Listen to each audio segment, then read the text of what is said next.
Disclosure isn't just here. The same dynamic of an illegal criminal transnational entity that has been doing this in the States is replicated in Canada. What, if any, possibility is there that there is some sort of advanced propulsion system technology that's being worked on in secret? When you have the president and the Congress and whatever, the 20 million people who listen to Joe Rogan being deceived this way. Not only have we had the crash retrievals, there have been about 125 of them that we can document. Every one of the ones in here are ones that have named witnesses, all of them.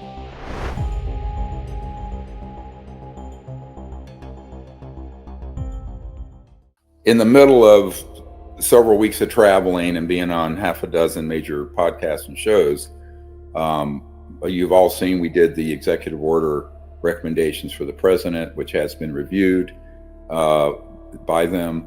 And in the middle of it, I just put it out there, my appendix ruptured and I had emergency surgery about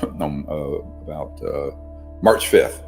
And we were in Austin. And the day before, I had been on the Chad Robin Show program podcast, and he's a great guy. He's a military Marine special projects guy who has this wonderful podcast, great military following, helps get the word out. He's also friends with senior military people, he's back channeling our information to some key people dealing with military and national security. So Chad's awesome.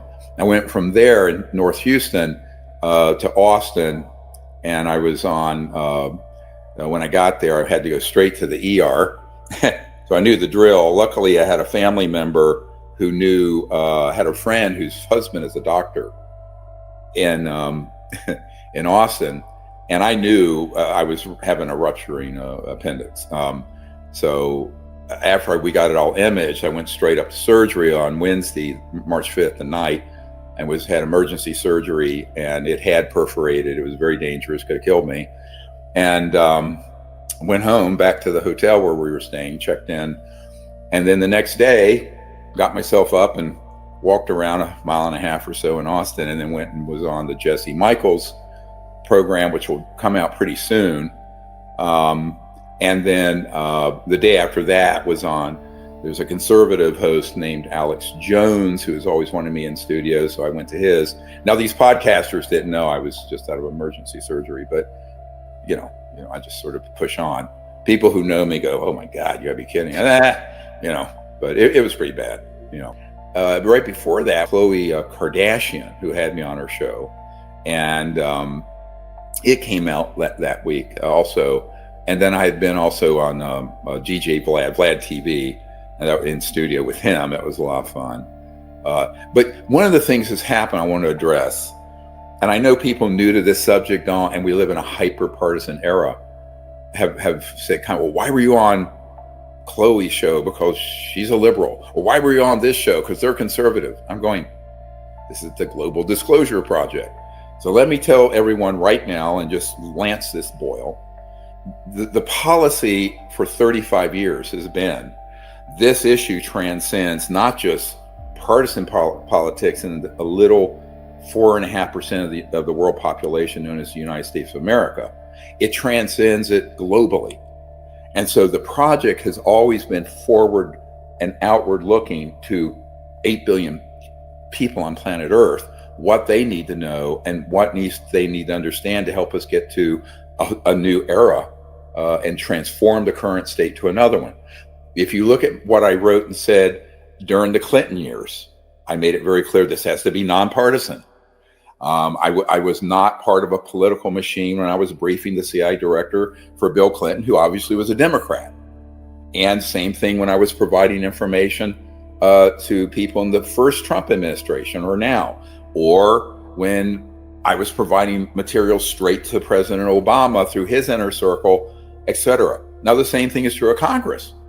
I have done briefings for people who are committee chairs and key committees when the Congress has been headed and controlled by a Democrat or a Republican, and every 2 to 4 years it shifts. So I need people to wake up out of what I call the Truman Show, that hilarious film with Jim Carrey. where he wakes up one day and realizes he was just in a staged thing. So all this sort of bickering and divisive tribalism that is the bane of humanity is not something we respond to or buy into. We're providing whoever has the office of the presidency. It's the office of the presidency we deal with. Whoever is the Minister of Defense of Canada. Could be a socialist, could be a conservative. Same thing in Australia when I briefed that gentleman. I didn't care what political party he was part of. He was in that position for one of the Five Eyes, spy cooperative, as it were, intelligence cooperative countries with the U.S. The Five Eyes are U.S., Canada, Great Britain, Australia, and New Zealand. I provided briefings to every Ministry of Defense for all of them except New Zealand. Now, I didn't say, well, what party are you part of this day? Whatever. We can't get tied into that because the issue is so profound. It's a universal, not just a global issue. We're not alone in the cosmos. They're here. There has to be a response from not just the United States or one president or party, but from the entirety of humanity at some point that's peaceful and appropriate. Disclosure isn't just here. The same dynamic of an illegal criminal transnational entity that has been doing this in the States is replicated in Canada, which may have a left-wing government while we have a right-wing government. But this issue transcends that. It goes beyond that. So what I'm explaining very clearly and not trying to mince words on is that we can't really change what the mission is of disclosure or peaceful CE5 contact. And when we're meeting with people by doing a litmus test of what their current political affiliations and policies are. It has to be above and beyond that, or it's going to devolve into another tribalism, bickering situation. Now, this is not to dismiss the valid opinions and differences people have philosophically, politically, policy-wise across the spectrum. I'm not dismissing that. I'm just saying this issue has to be nonpartisan, but not just U.S. nonpartisan. It needs to be global. It needs to be something that's looked at through a universal lens, not just a partisan or even just an American lens. So people in other countries, look, literally the United States population is 4.5%. That's all of the whole globe. So Americans, being the narcissists that they are, they think they're the only people on the planet, but they're not. And so, I have dealt with people who have been ambassadors from China and, cabinet level people in Japan. And I didn't do a test of say, well, what political party and belief do you have? We know China's a communist state that runs very much on a totalitarian basis in terms of individual rights and freedoms and speech and press and gathering and dissent and everything else. But they have 1.4 billion people, right? And they're high tech. And they do have programs related to this. So we can't go around and say, we're not going to provide information to this demographic because it might offend someone on this part of some political spectrum. So I'm just trying to be as honest and forthright about, by the way, what I just said is what I've been saying since the early 90s. It's not changed in a third of a century. And it's true. And whenever we've worked on the films together, I like to take shots at, W. Bush or Clinton, and you've pulled me back, many times and said, listen, we can take jabs, but it's got to be fair. It's got to be even. Yep. So I'm really proud that no one can really look at these films and accuse us of having a political bias one way or another. Yep. We have to be beyond all that, only because, as I see it, the bane of human existence, what has kept fires and division and disunity and wars running for thousands of years, are demagogues causing people to break into tribal camps that engage in conflict and war. It's the opposite of unity. It's the opposite of peace. Now, this is not to say that there's a false equivalency of one policy or another. Certainly if a party is identified with the KKK, they can be called out. There have been organizations that have asked me to be keynote speakers that are heavily identified with, anti-Semitism or racism or what have you, and I won't do it. But, that's different when you're dealing with the governments or the ability to reach a large swath of the population.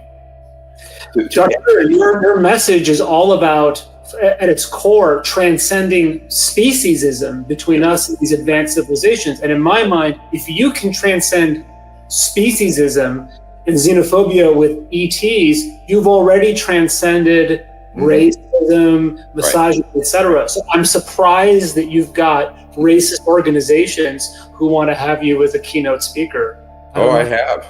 Yeah. And I go, no gracias. But you can't, if you were to not appear in any media in the world that's identified it with some tribal party or philosophy or what have you, where would you go? I mean, it's all become so hyper divisive and tribal and partisan. And so the truth of the matter is, I have to look at it from a higher consciousness, but also a higher strategy that transcends all those fissures and divisions. And I think humanity would be much better off if we all did that, frankly, a little bit more in this time of hyper-partisan hatred and bigotry, which I don't think leads to anything but harm. So I wanted to ask you, we recently saw Elon Musk made another appearance on the Joe Rogan Experience. The other thing they're going to talk about is UAPs. They're going to release all the UAP information. So you're the guy to ask about this. What if any possibility is there that there is some sort of advanced propulsion system technology that's being worked on in secret? And that they're trying to cover this up with this talk of aliens and alien tech and not of this world. And is it possible that there's some sort of very secret program that's going on in cahoots with some defense contractors that are developing advanced propulsion systems that they're using for these drones? SpaceX, my company SpaceX has the most advanced rocket technology in the world. I think I'd know. Right. And to the best of my knowledge, there is not any magic. There's not like some super advanced propulsion technology. There have been people who have theorized different gravity drives and different things. Is there anything that's ever gotten past the theoretical stage? No. Nothing. Well, there's nothing even that I'm aware of that works in theory. It's not like I would like this to exist, to be clear. I would like this to exist. And I have from a security clearance standpoint, I have top secret. I have equivalent of like an all access pass from a security clearance standpoint. So I don't think they're hiding it from me, basically. I don't think they could.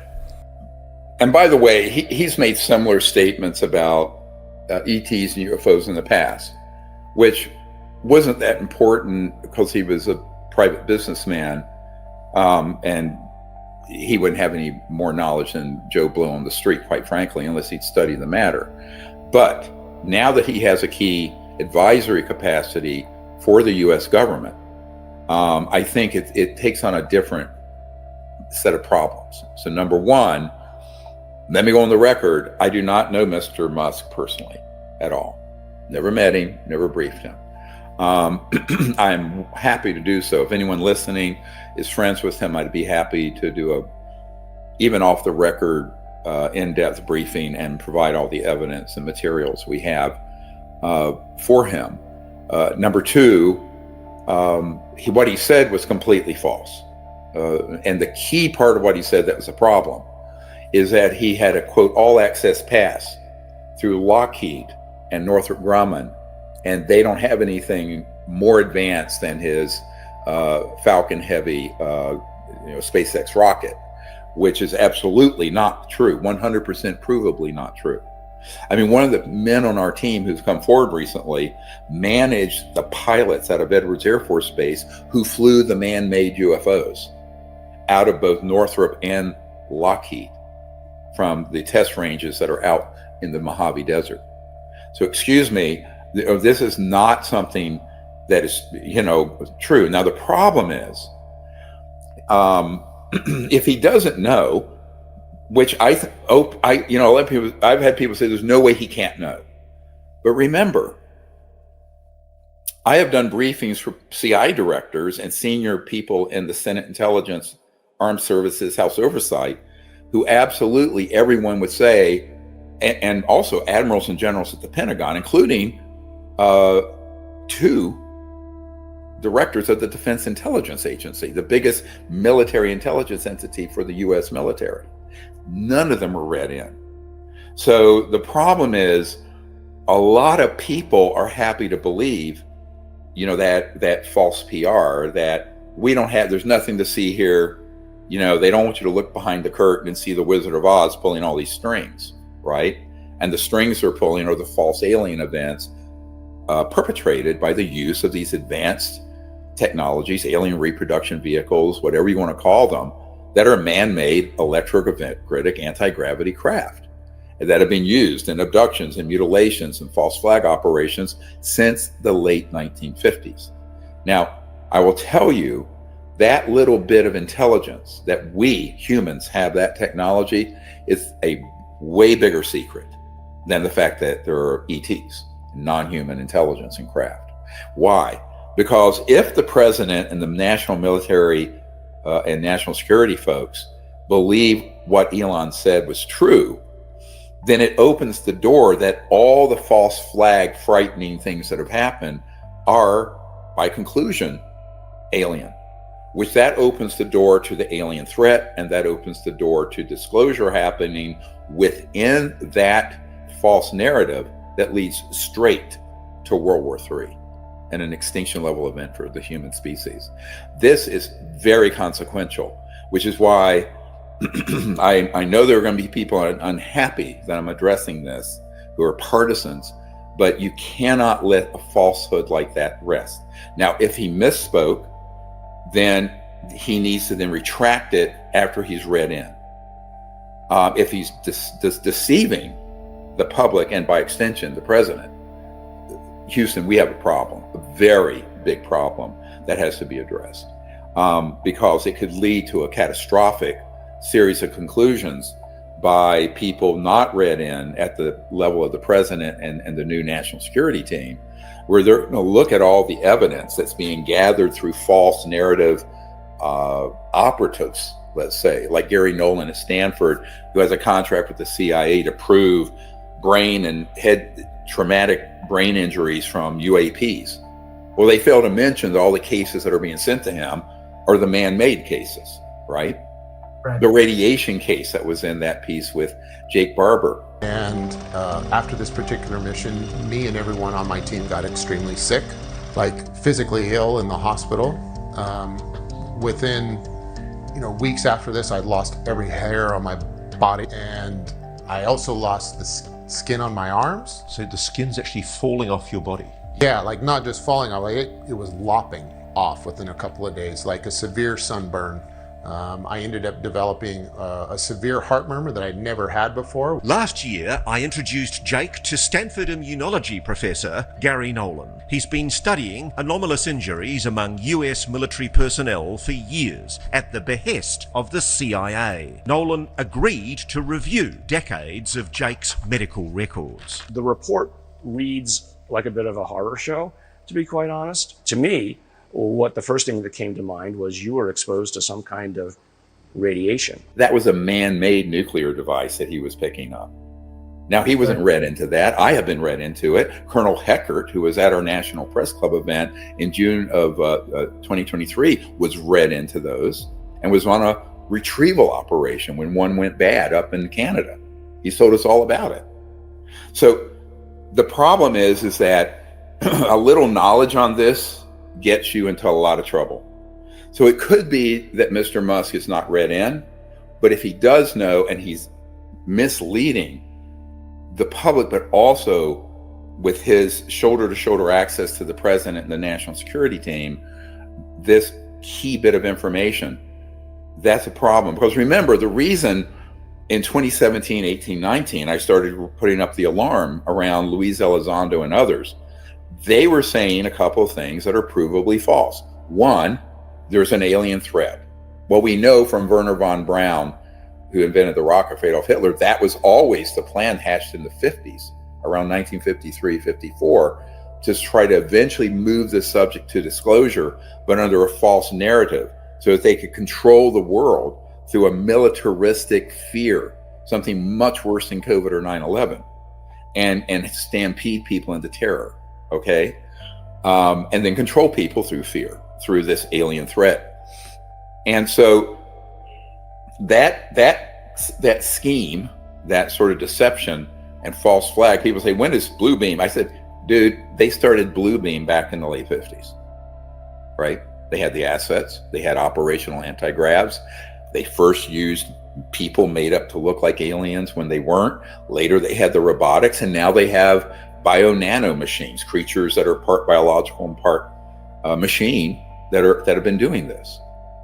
As you know, because you helped find this, Jacques Vallée admits to having a CIA document from 1985 flat out stating that the CIA was faking alien abductions in Brazil and Argentina for their, and I quote, psychological warfare value.